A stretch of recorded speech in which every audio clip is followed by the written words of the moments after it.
झाड़ियों में खांसी वाली आवाज जैसे ही आई, मानसविनी का पेट अपने आप सिकुड़ गया। डर नहीं, एकदम साफ समझ कि अब खेल शुरू है। जिनिशा ने टॉर्च ऑन नहीं की, उसने बस धीरे से फोन को कैमरा मोड में रखा। लेंस झाड़ियों की तरफ, स्क्रीन अपनी तरफ नहीं। जिनिशा फुसफुसाई, मानसविनी, आवाज मत निकालना। जो भी है उसे हमारा डर चाहिए, हमारी सांस चाहिए। मानसविनी ने होंठ भींचकर सिर हिलाया।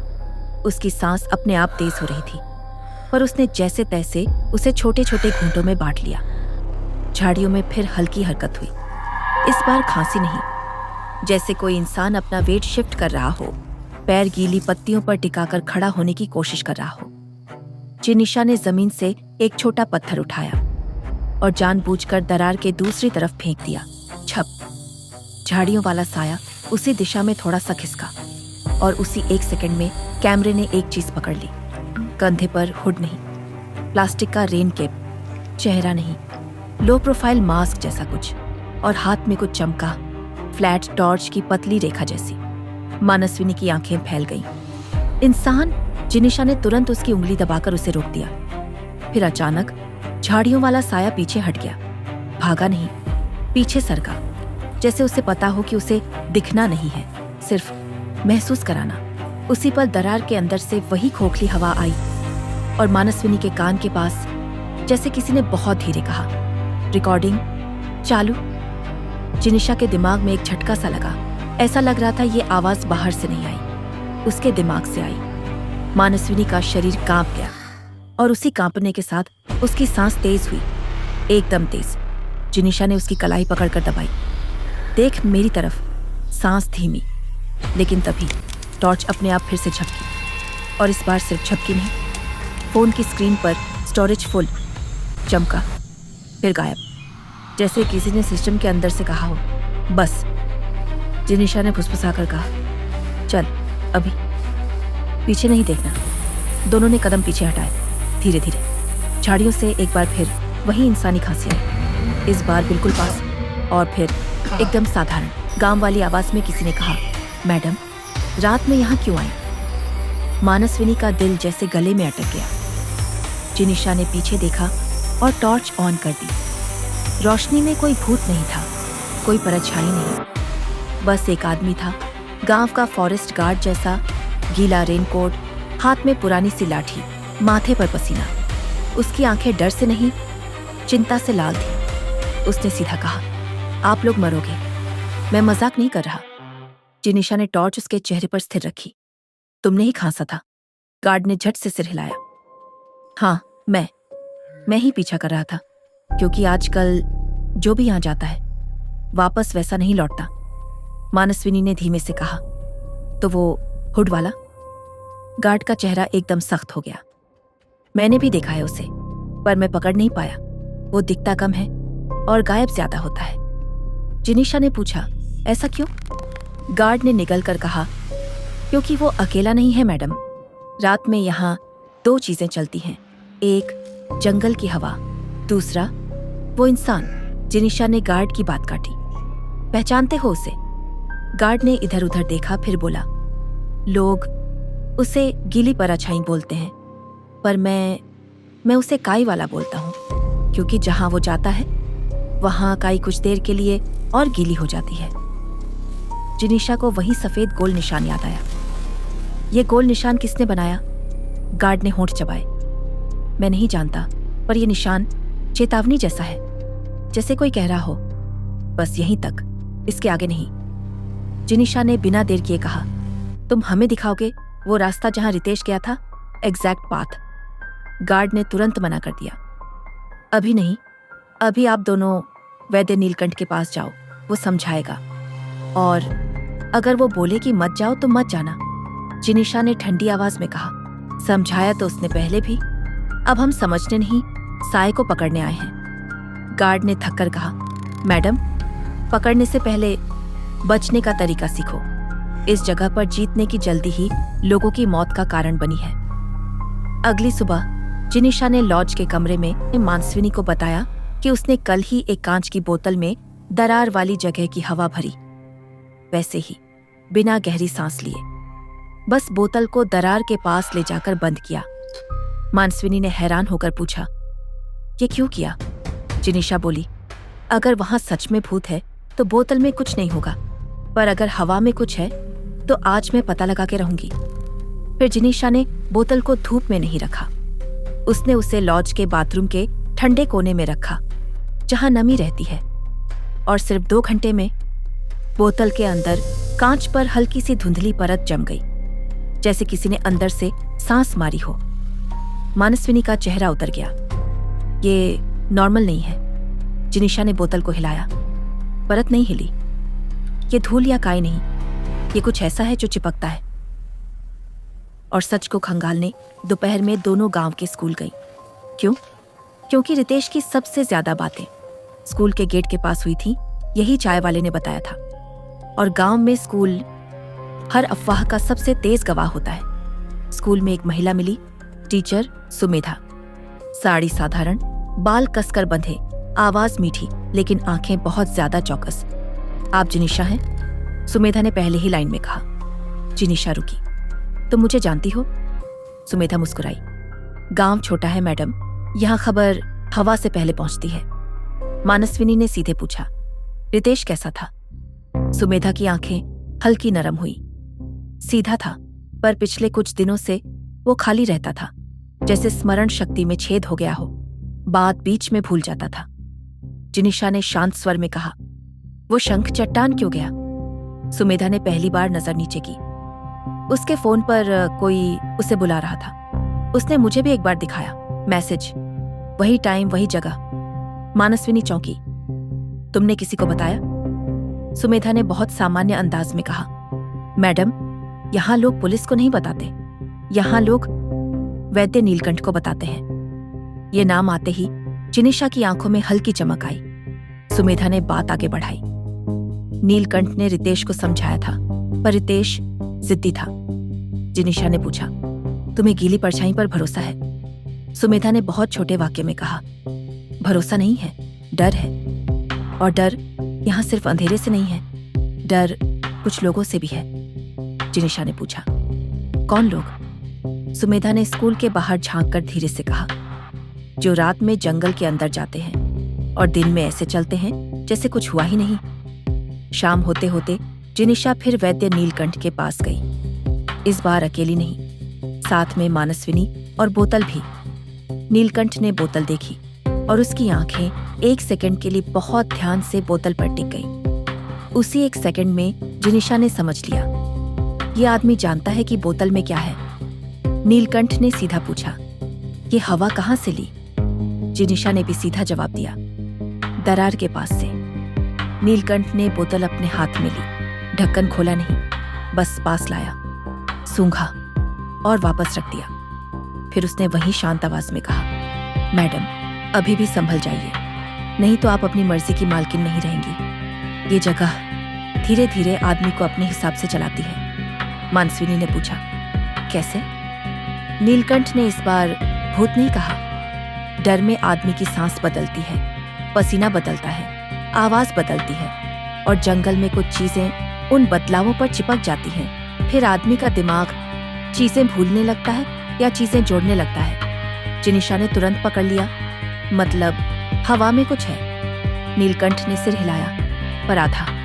कुछ है और कुछ करवाया भी जा रहा है। जिनिशा ने तुरंत सवाल दागा, किसके द्वारा? नीलकंठ ने जवाब नहीं दिया। उसने बस कहा, आप लोग जिस इंसानी परछाई को देख रहे हैं वो तो बस परछाई है मैडम। असली आदमी परछाई बनने ही नहीं देता। जिनिशा ने बोतल उठाई और कहा, अगर मैं इसे डॉक्टर सोमन को दूं? नीलकंठ का चेहरा पहली बार सख्त हुआ। डॉक्टर को मत देना, वो रिपोर्ट बना देगा, और रिपोर्ट यहां अक्सर किसी गलत के हाथ में चली जाती है। मानसविनी ने गुस्से में कहा, तो क्या करे? चुप बैठे। नीलकंठ ने बहुत धीमी आवाज में कहा, चुप नहीं बैठना, पर जिस रास्ते पर जा रही हो उस पर अकेले मत जाना, और रात में सांसें जितनी कम लो उतना अच्छा। जिनिशा बाहर निकली तो मानसविनी ने फुसफुसाकर कहा, यह आदमी हमें रोक रहा है या बचा रहा है, समझ ही नहीं आ रहा। जिनिशा ने सिर्फ एक लाइन बोली, ये आदमी जानता है, सवाल ये है, कितना जानता है? उसी रात लॉस लौटते समय सड़क किनारे एक चीज दिखी, एक छोटा सा टूटे प्लास्टिक का डिब्बा जिस पर आधा सा स्टिकर था।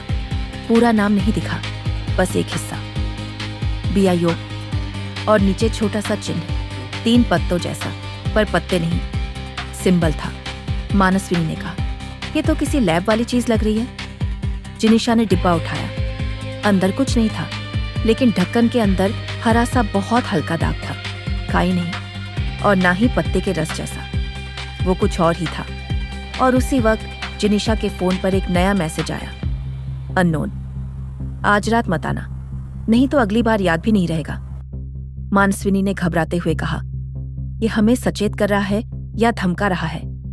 जिनिशा ने स्क्रीन लॉक कर दी। दोनों नहीं, ये हमें चलाने की कोशिश कर रहा है। उस रात मानसविनी को नींद नहीं आई।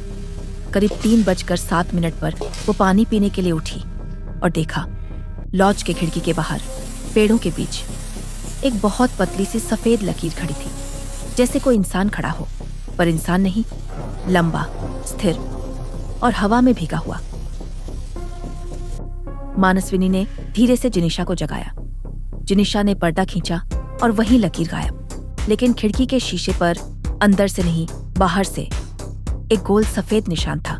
वही शंख चट्टान वाला, उसी प्रेशर से बनाया गया। मानसविनी का गला सूख गया। ये यहां तक आ गया। जिनिशा ने धीरे से कहा, नहीं, ये बता रहा है कि ये हमेशा से यही था। और उसी क्षण जिनिशा के फोन में रितेश वाली ऑडियो फाइल अपने आप प्ले हुई। वही लाइन, अब तो याद नहीं रख पाएगा।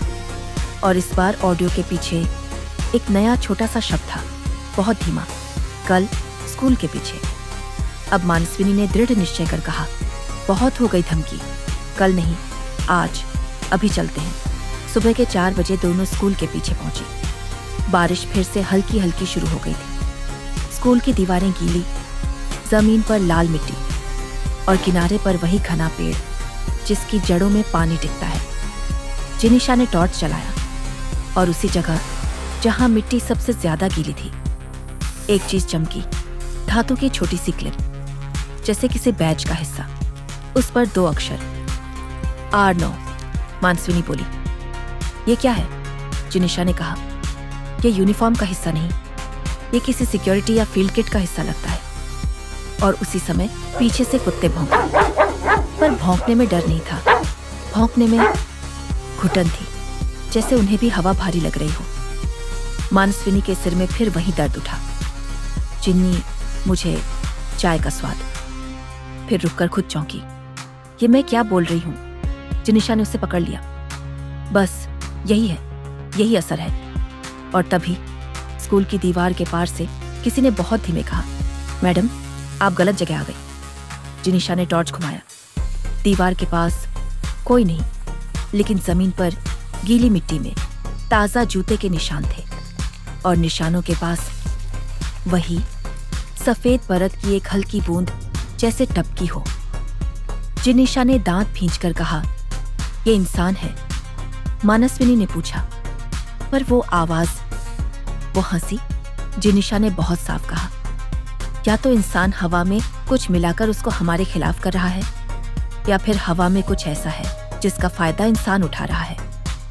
और फिर सब कुछ एकदम तेज हो गया। फोन की स्क्रीन अपने आप ऑन हुई, कैमरा खुला और इस बार स्क्रीन पर साफ दिखा, रेन केप वाला वही आदमी, लेकिन अब हुड नहीं।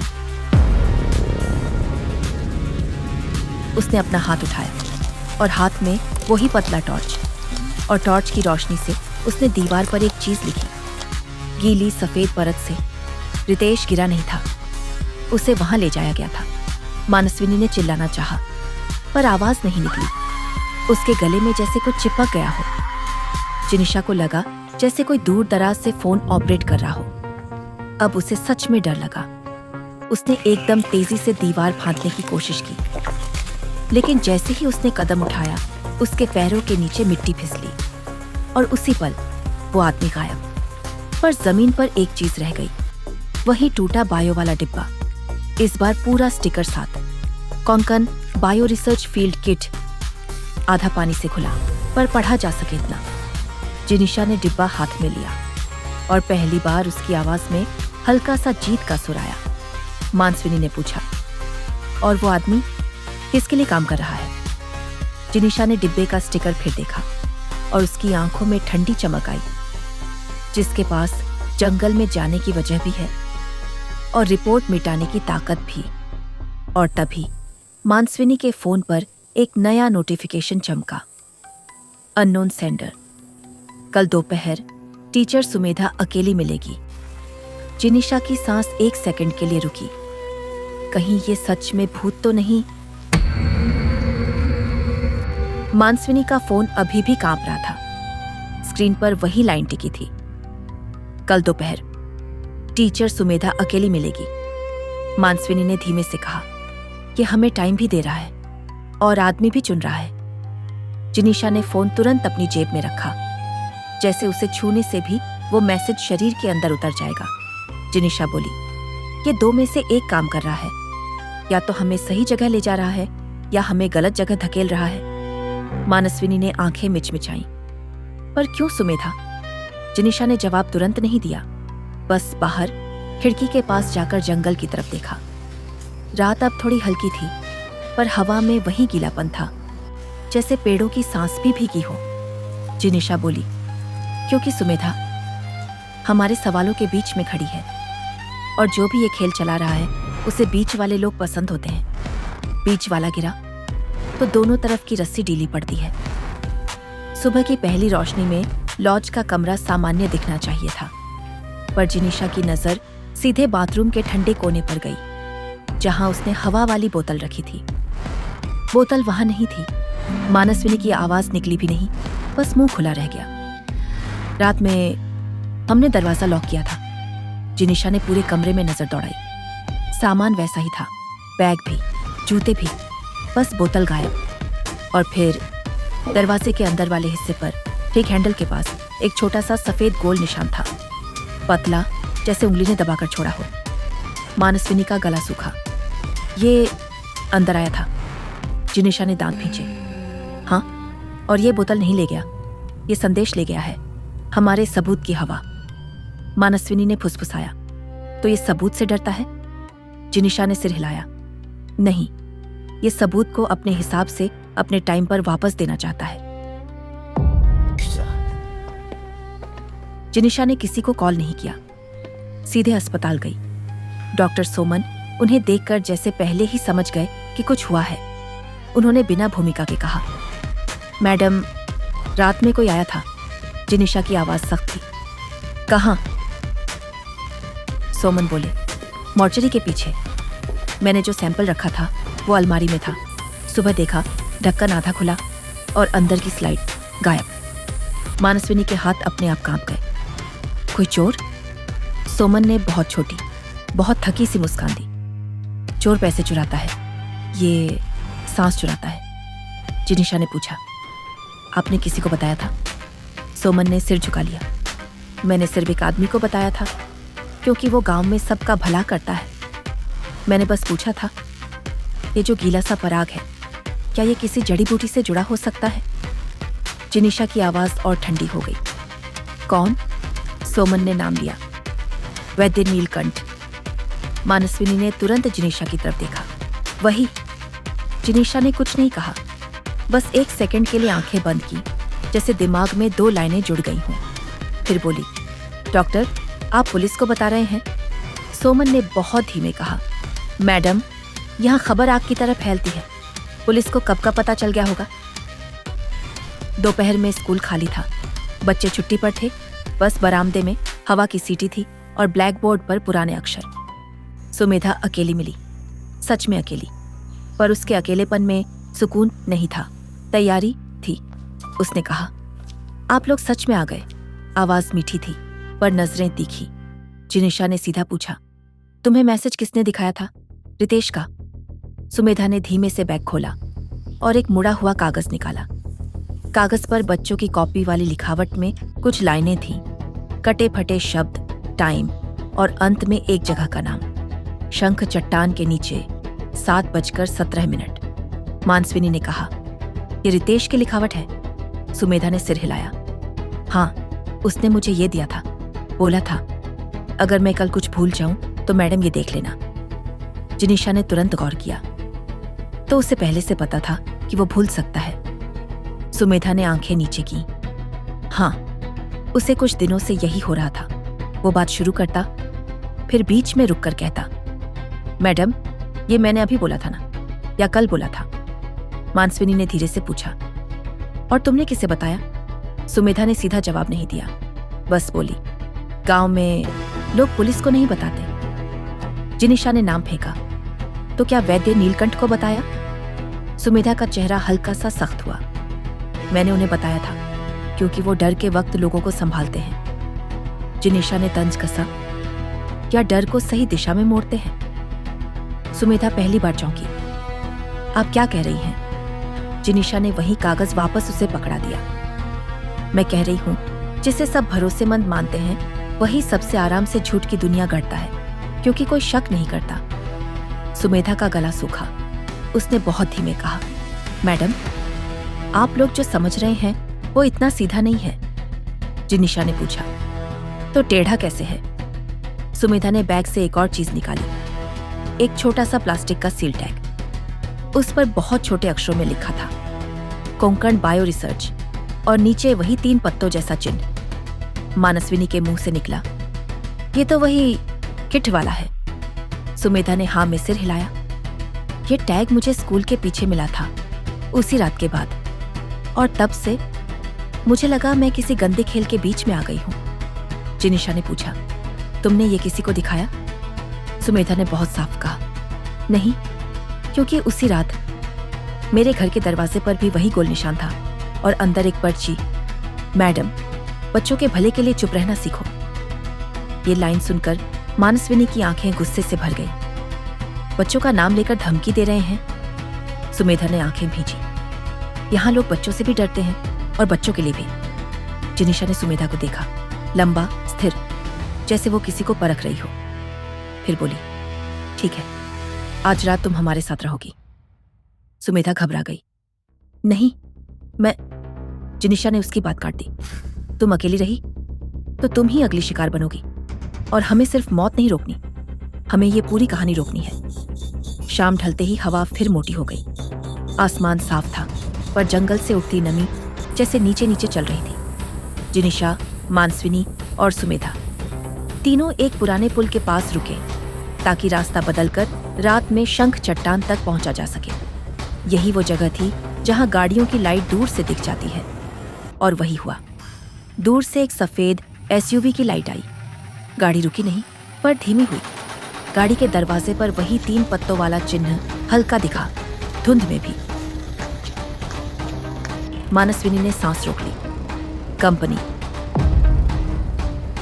जिनिशा ने सुमेधा का हाथ पकड़कर पीछे खींचा। झुक।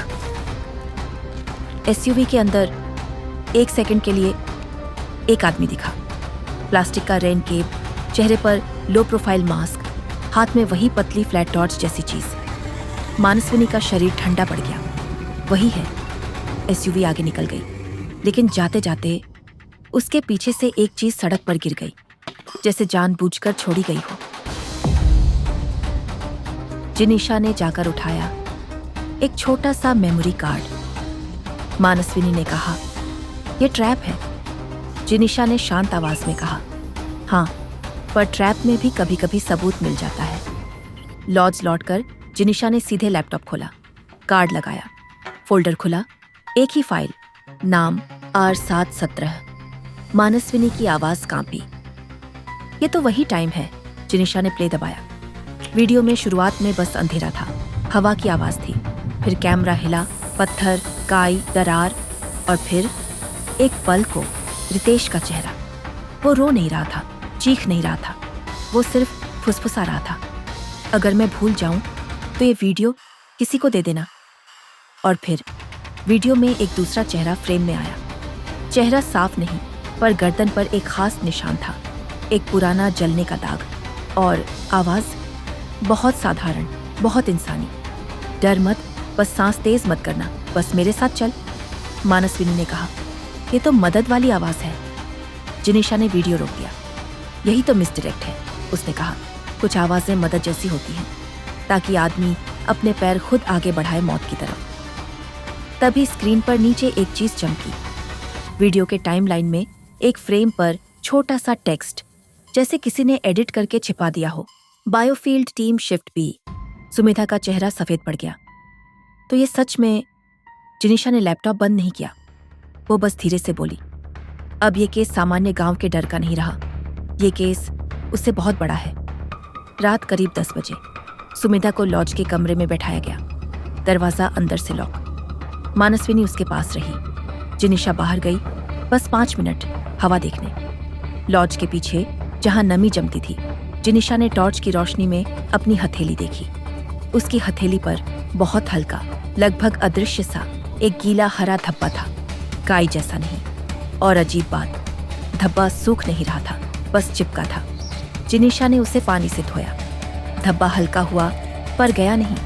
वो वापस कमरे में आई और कहा, यह हवा नहीं है, हवा में कुछ है जो पसीने पर चिपकता है और डर में पसीना बढ़ता है। मानसविनी ने धीरे से पूछा, और फिर? जिनिशा बोली, फिर सांस तेज होती है और वो चीज़ और अंदर जाती है और दिमाग में धुंध बैठती है। यही वजह है कि लोग की यादें स्थिर नहीं रहती हैं। भूत नहीं, ये शरीर का खेल है, सुमेधा ने कांपते स्वर में कहा।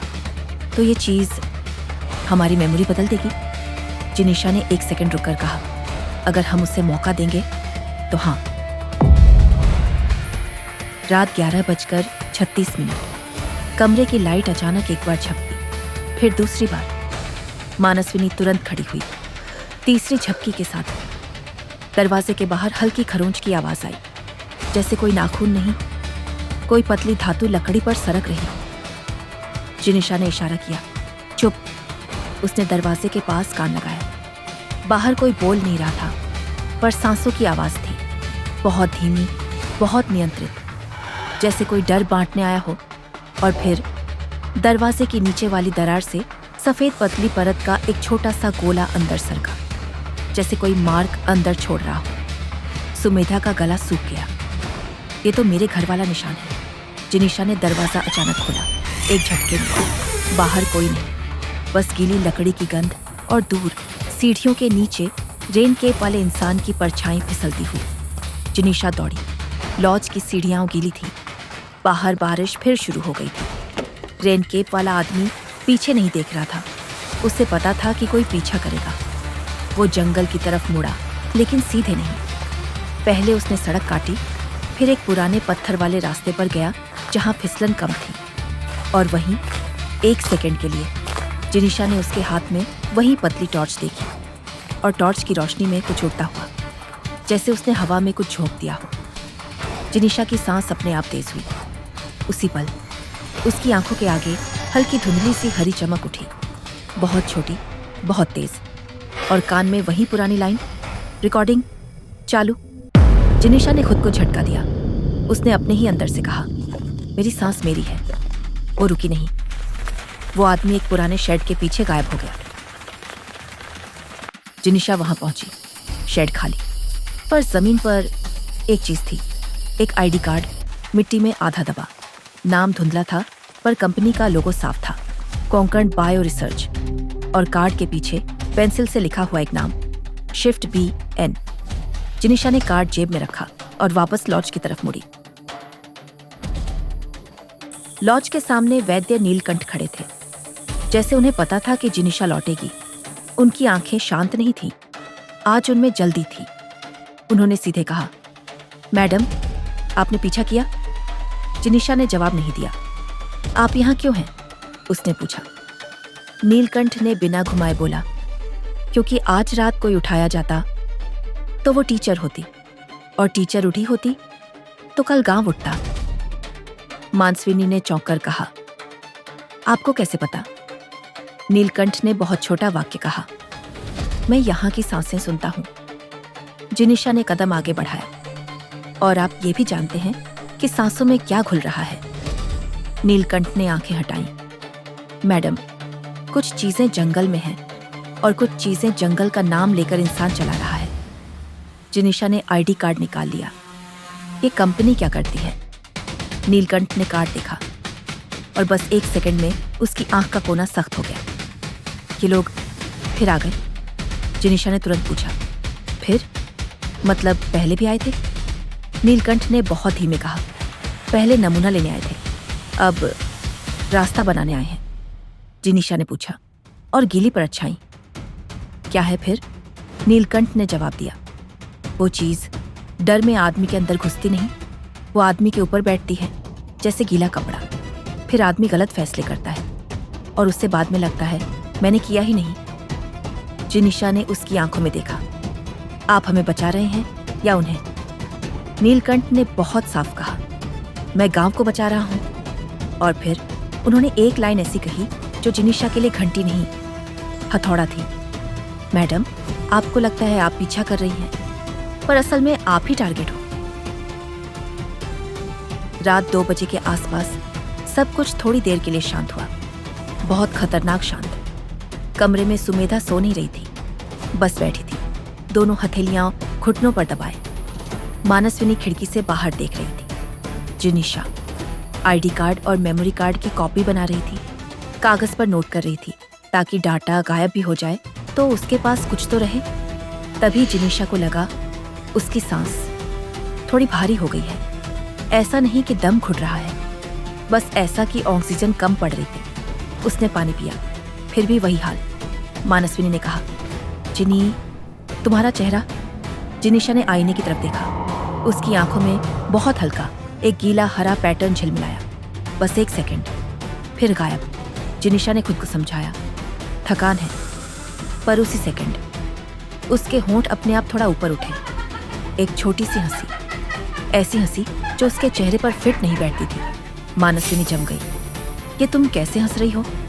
जिनिशा ने जवाब देना चाहा, पर जवाब से पहले ही उसके मुंह से एक धीमी लाइन निकल गई। रिकॉर्डिंग चालू।